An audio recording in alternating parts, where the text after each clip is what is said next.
Hi dears, welcome back to my channel. ഇന്നത്തെ നമ്മുടെ video ഒരു സ്കിൻ കെയർ വീഡിയോ ആണ്. നമ്മുടെ സ്കിന്നിന് നല്ലപോലെ നിറം വെക്കാനും തിളക്കം കിട്ടാനും ചുളിവുകൾ മാറാനും അതുപോലെ തന്നെ മുഖത്തുള്ള കറുത്ത പാടുകൾ പിഗ്മെന്റേഷൻ മുഖക്കുരു ഒക്കെ തന്നെ മാറി കിട്ടാനായിട്ട് സഹായിക്കുന്ന ഗോൾഡൻ ഫേസ് മാസ്ക് ആണ് കേട്ടോ കാണിക്കുന്നത്. ചുരുങ്ങിയ ചെലവിൽ നമുക്ക് ഈ ഒരു ഗോൾഡൻ ഫേസ് മാസ്ക് നമ്മുടെ വീട്ടിൽ തന്നെ തയ്യാറാക്കി എടുക്കാവുന്നതേ ഉള്ളൂ. അപ്പൊ നമുക്ക് നേരെ വീഡിയോയിലേക്ക് പോവാം. അതിന് മുൻപായിട്ട് എന്റെ ചാനൽ നിങ്ങൾ ആദ്യമായിട്ടാണ് കാണുന്നതെങ്കിൽ പ്ലീസ് ഒന്ന് സബ്സ്ക്രൈബ് ചെയ്യാം. സബ്സ്ക്രൈബ് ചെയ്യുന്നതിനോടൊപ്പം തൊട്ടടുത്ത് കാണുന്ന ബെൽ ബട്ടൺ കൂടി പ്രസ് ചെയ്ത് ഓൾ എന്ന ഓപ്ഷൻ തന്നെ കൊടുക്കുക. എന്നാൽ മാത്രമേ ഞാൻ പുതിയ വീഡിയോസ് അപ്ലോഡ് ചെയ്യുമ്പോൾ അതിന്റെ നോട്ടിഫിക്കേഷൻ നിങ്ങൾക്ക് കിട്ടുള്ളൂ. വീഡിയോസ് എല്ലാം തന്നെ മിസ് ആവാതെ കാണാനും പറ്റും.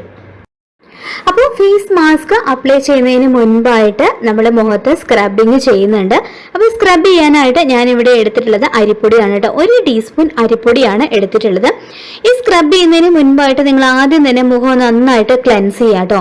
അതിനായിട്ട് ഫേസ് വാഷോ അല്ലെങ്കിൽ കടലമാവോ ചെറുപയറുപൊടിയോ ഒക്കെ ഉപയോഗിച്ചിട്ട് നിങ്ങൾക്ക് മുഖം നന്നായിട്ട് കഴുകി വൃത്തിയാക്കുക. അങ്ങനെയാണെങ്കിൽ നമ്മുടെ സ്കിന്നിലുള്ള അഴുക്കുകളും കാര്യങ്ങളൊക്കെ നീങ്ങി മുഖം നന്നായിട്ട് തന്നെ ക്ലീൻ ആയിട്ടിരിക്കും. ഇനി അടുത്തതായിട്ട് ഈ അരിപ്പൊടിയിലേക്ക് ചേർത്ത് കൊടുക്കുന്നത് അലോവേര ജെല്ലാണ്. അരിപ്പൊടിക്ക് പകരം നിങ്ങൾക്ക് പൊടിച്ച പഞ്ചസാരയാണെങ്കിലും യൂസ് ചെയ്യാം കേട്ടോ. ഒരിക്കലും വലിയ തരികളുള്ള പഞ്ചസാരയാണെങ്കിൽ അതൊന്ന് പൊടിച്ച് മാത്രം നിങ്ങൾ യൂസ് ചെയ്യുക, അല്ലെങ്കിൽ സ്കിന്നിൽ വരകൾ വരാനായിട്ട് ചാൻസ് ഉണ്ട്. അപ്പോൾ നിങ്ങൾ പഞ്ചസാര യൂസ് ചെയ്യുമ്പോൾ അതൊന്ന് പൊടിച്ച് മാത്രം എടുക്കാം. ഇനി അലോവേര ജെല്ലും ഈ അരിപ്പൊടിയും കൂടി ചേർത്ത് നല്ലപോലെ ഒന്ന് മിക്സ് ചെയ്തെടുക്കാം. ഞാനിവിടെ അരിപ്പൊടിയും അലോവേര ജെല്ലും കൂടി നല്ലപോലെ ഒന്ന് മിക്സ് ചെയ്തെടുത്തിട്ടുണ്ട്. ഇനി ഇതൊരു 2-3 മിനിറ്റ് ഇത് ഉപയോഗിച്ചിട്ട് നല്ലപോലെ ഒന്ന് സ്ക്രബ് ചെയ്ത് കൊടുക്കുക സ്കിന്നിൽ. നമ്മുടെ സ്കിന്നിലുള്ള ഡെഡ് സ്കിൻസും അതുപോലെ തന്നെ ബ്ലാക്ക് ഹെഡ്സും വൈറ്റ് ഹെഡ്സും ഒക്കെ ഇളകി വരാനായിട്ട് ഇതുപോലെ നമ്മൾ സ്ക്രബ് ചെയ്ത് കൊടുക്കുന്നത് നല്ലതാണ്. നിങ്ങൾ ഫേസിൽ സ്ക്രബ് ചെയ്ത് കൊടുക്കുമ്പോൾ കഴുത്തിനും കൂടി മസാജ് ചെയ്ത് കൊടുക്കുക കേട്ടോ.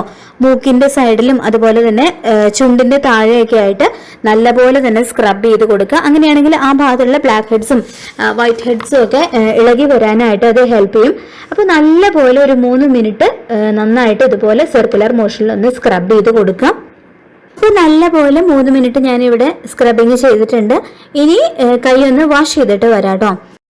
സ്ക്രബ് ചെയ്തപ്പോൾ തന്നെ കൈ നല്ല പോലെ തന്നെ ബ്രൈറ്റ് ആയിട്ടുണ്ട്. അപ്പൊ നിങ്ങൾ ഫേസിൽ ഇത് ചെയ്യുമ്പോഴും ഇങ്ങനെ സ്ക്രബിങ് ചെയ്യുമ്പോഴും നല്ല റിസൾട്ട് തന്നെയാണ് കേട്ടോ നിങ്ങൾക്ക് കിട്ടുക. മുഖത്തുള്ള ആ ഒരു ബ്ലാക്ക് ഹെഡ്സ് വൈറ്റ് ഹെഡ്സ് അതുപോലെ തന്നെ ഡെഡ് സ്കിൻസ് ഒക്കെ നീങ്ങിയിട്ട് മുഖം നന്നായിട്ട് തന്നെ ബ്രൈറ്റ് ആവും. അപ്പൊ നമ്മുടെ സ്ക്രബിങ്ങിന്റെ പാർട്ട് കഴിഞ്ഞു. ഇനി അടുത്തതായിട്ട് ഗോൾഡൻ ഫേസ് മാസ്ക് ആണ് തയ്യാറാക്കുന്നത്. അതിനായിട്ട് 2 നുള്ളി കസ്തൂരി മഞ്ഞൾപ്പൊടിയാണ് കേട്ടോ ഞാൻ എടുക്കുന്നത്. നിങ്ങളുടെ കയ്യിൽ കസ്തൂരി മഞ്ഞൾപ്പൊടി ഇല്ലാന്നുണ്ടെങ്കിൽ നമ്മൾ കുക്കിങ്ങിന് ഉപയോഗിക്കുന്ന മഞ്ഞൾപ്പൊടിയാണെന്നുണ്ടെങ്കിലും നിങ്ങൾക്ക് യൂസ് ചെയ്യാം. നമ്മൾ വീട്ടിൽ വെച്ച് തന്നെ തയ്യാറാക്കി എടുക്കുന്നത്, നമ്മൾ മഞ്ഞൾ വെയിലത്ത് വെച്ച് ഉണക്കി പൊടിച്ചെടുക്കുന്ന മഞ്ഞൾപ്പൊടിയാണെന്നുണ്ടെങ്കിൽ അതാണ് ഏറ്റവും നല്ലത്. കടയിൽ നിന്നും വാങ്ങുന്ന മഞ്ഞൾപ്പൊടി യൂസ് ചെയ്യാതിരിക്കുന്നതാണ് കേട്ടോ ഏറ്റവും നല്ലത്. ഇനി അടുത്തതായിട്ട് ഇതിലേക്ക് ചേർത്ത് കൊടുക്കുന്നത് കുറച്ച് അലോവേര ജെല്ലാണ്. ഇനി അടുത്തതായിട്ട് നെക്സ്റ്റ് ആയിട്ട് ചേർക്കുന്നത് തേനാണ്. തേൻ കൂടി ചേർത്ത് കൊടുത്തതിന് ശേഷം ഇത് നല്ലപോലെ ഒന്ന് മിക്സ് ചെയ്ത് ഒരു ക്രീമി കൺസിസ്റ്റൻസിയിൽ ആക്കിയെടുക്കാം. കസ്തൂരി മഞ്ഞളും അലോവേരയും തേനും കൂടി ഞാനിവിടെ മിക്സ് ചെയ്തിട്ട് നല്ലൊരു ക്രീമി കൺസിസ്റ്റൻസിയിൽ ആക്കി എടുത്തിട്ടുണ്ട്. ഇനി ഇത് മുഖത്ത് അപ്ലൈ ചെയ്തിട്ട് ഒരു 5 മിനിറ്റ് നല്ലപോലെ ഒന്ന് മസാജ് ചെയ്ത് കൊടുക്കുക. ഈ ഒരു സ്ക്രബും പാക്കും ഏത് സ്കിൻ ടൈപ്പുകാർക്കും യൂസ് ചെയ്യാവുന്നതാണ് കേട്ടോ. പൊതുവെ പറയാറുണ്ട് മഞ്ഞൾ ഡ്രൈ സ്കിൻകാർ യൂസ് ചെയ്ത് കഴിഞ്ഞാൽ സ്കിന്ന് കൂടുതലായിട്ട് ഡ്രൈ ആയി പോകുന്നു. പക്ഷെ നമ്മൾ ഇതിൽ അലോവേരയും തേനും ഒക്കെ ചേർത്തിട്ടുള്ളത് കൊണ്ട് തന്നെ ആ ഒരു പ്രശ്നമില്ല. ഒട്ടും തന്നെ ഡ്രൈ ആവാതെ നല്ല ഹൈഡ്രേറ്റഡ് ആയിട്ട് നല്ല മോയ്സ്ചറൈസ്ഡ് ആയിട്ട് തന്നെ ഇരിക്കും. അപ്പോൾ ആർക്ക് വേണമെന്നുണ്ടെങ്കിലും ധൈര്യമായിട്ട് യൂസ് ചെയ്യാവുന്ന ഒരു സ്ക്രബും പാക്കും ആണ് കേട്ടോ ഇത്. അപ്പോൾ ഇതുപോലെ നിങ്ങൾ നന്നായിട്ട് തന്നെ മസാജ് ചെയ്ത് കൊടുക്കുക ഫേസിൽ അപ്ലൈ ചെയ്തിട്ട്. പിന്നെ ഇനി നിങ്ങളുടെ കയ്യിലുണ്ടെങ്കിൽ ഒരു നുള്ളു കുങ്കുമപ്പൂ കൂടി ഇതിലേക്ക് നിങ്ങൾക്ക് ആഡ് ചെയ്ത് കൊടുക്കാം കേട്ടോ. അത് ഓപ്ഷണലാണ്. നിങ്ങളുടെ കയ്യിലുണ്ടെങ്കിൽ മാത്രം ചേർത്ത് കൊടുത്താൽ മതി. അപ്പോൾ ഇതുപോലെ നിങ്ങൾ നന്നായിട്ട് തന്നെ നല്ല സർക്കുലർ മോഷനിൽ നന്നായിട്ട് തന്നെ ഫേസിലും നെക്കിലും ഒക്കെ നന്നായിട്ട് തന്നെ മസാജ് ചെയ്ത് അപ്ലൈ ചെയ്തിട്ട് മസാജ് ചെയ്ത് കൊടുക്കാം. അപ്പോൾ ഒരു 5 മിനിറ്റ് ഞാനിതിവിടെ നല്ലപോലെ തന്നെ കയ്യിൽ മസാജ് ചെയ്തിട്ടുണ്ട്. ഇനി ഇതൊരു 10 മിനിറ്റ് മുഖത്ത് തന്നെ വെക്കുക. അതിനുശേഷം സാധാരണ വെള്ളത്തിൽ മുഖം വാഷ് ചെയ്യാം കേട്ടോ. 10 മിനിറ്റ് കഴിഞ്ഞപ്പോൾ ഞാനിവിടെ കൈ കഴുകിയിട്ടുണ്ട്. നല്ല അടിപൊളി റിസൾട്ട് തന്നെയാണ് കിട്ടിയിട്ടുള്ളത്.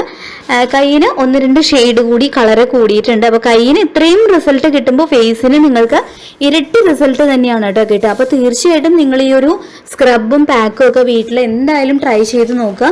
വളരെ ചുരുങ്ങിയ ചെലവിൽ തന്നെ നമുക്ക് വീട്ടിൽ ചെയ്തെടുക്കാവുന്നേ ഉള്ളൂ. നമുക്ക് നല്ല റിസൾട്ട് തന്നെയാണ് കിട്ടുക ഇത് ചെയ്തു കഴിഞ്ഞാൽ. അപ്പൊ എല്ലാവരും വീട്ടിൽ ചെയ്ത് നോക്കുക. പിന്നെ നമ്മുടെ വീട്ടിലൊക്കെ എപ്പോഴും ഉണ്ടാകുന്ന സാധനങ്ങൾ വെച്ച് തന്നെയാണ് അപ്പോൾ നമുക്ക് വീട്ടിലിരുന്ന് തന്നെ ചെയ്യാവുന്ന കാര്യങ്ങൾ തന്നെയാണ്. പിന്നെ നിങ്ങളിത് ചെയ്യുമ്പോൾ എപ്പോഴും രാത്രി ചെയ്യുന്നതാണ് കേട്ടോ ഏറ്റവും നല്ലത്. കാരണം രാത്രിയിലാവുമ്പോൾ നമ്മൾ വെയിലത്തൊന്നും ഇറങ്ങില്ല. ഇത് ചെയ്തതിന് ശേഷം വെയിലൊന്നും കൊള്ളാതെ വീട്ടിൽ തന്നെ ഇരിക്കുന്ന സമയമാണല്ലോ. അപ്പോൾ രാത്രി നിങ്ങൾ ചെയ്യുന്നതാണ് ഏറ്റവും നല്ലത്. അപ്പോൾ തീർച്ചയായിട്ടും നിങ്ങളിത് വീട്ടിൽ ചെയ്ത് നോക്കുക. ചെയ്ത് നോക്കിയതിന് ശേഷം അതിന്റെ റിസൾട്ട് കമന്റ് ബോക്സിൽ ഉറപ്പായിട്ടും ഷെയർ ചെയ്യാം. ഇന്നത്തെ ഈ വീഡിയോ നിങ്ങൾക്ക് എല്ലാവർക്കും യൂസ്ഫുൾ ആയിട്ടുണ്ടാവും എന്ന് കരുതുന്നു. വീഡിയോ ഇഷ്ടപ്പെട്ടെങ്കിൽ ലൈക്ക് ചെയ്യുക, ഷെയർ ചെയ്യുക. അതുപോലെ തന്നെ ചാനൽ ആരെങ്കിലും സബ്സ്ക്രൈബ് ചെയ്യാതെ കാണുന്നുണ്ടെങ്കിൽ പ്ലീസ് ഒന്ന് സബ്സ്ക്രൈബ് ചെയ്യുക. മറ്റൊരു വീഡിയോയുമായി നമുക്ക് വീണ്ടും കാണാം. താങ്ക്